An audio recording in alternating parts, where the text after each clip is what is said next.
মোবাইলে দুই বন্ধুর কথা। বাল, কি করছিস? ছাল, ছাল, মারামারি করছি।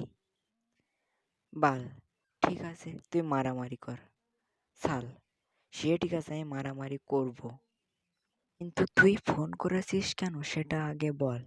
আমার মনে হয় তোর গার্লফ্রেন্ডরা তোর সাথে কথা বলছে না। বাল, হ্যাঁ তুই ঠিক বলেছিস।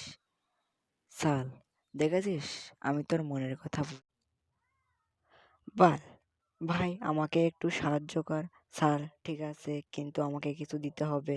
বাল, ঠিক আছে বল। স্যার আমাকে 1 প্যাকেট বিড়ি ও 1 বোতল মদ দিতে হবে। বাল, ঠিক আছে দেবো। স্যার ঠিক আছে কিন্তু প্রথমে আমাকে কিছু টাকা দিতে হবে। বাল, মদ বিড়ি আবার টাকা? স্যার আমার জন্য না, তোর গার্লফ্রেন্ডকে দিতে হবে। বাল, ঠিক আছে দেবো। শাল, আমি তোর গার্লফ্রেন্ডকে কিছু টাকা দিয়ে তোর সাথে কথা বলার জন্য বলছি। বাল, ঠিক আছে তাড়াতাড়ি কর। শাল, ঠিক আছে ফোন রাখ। বাল, ঠিক আছে।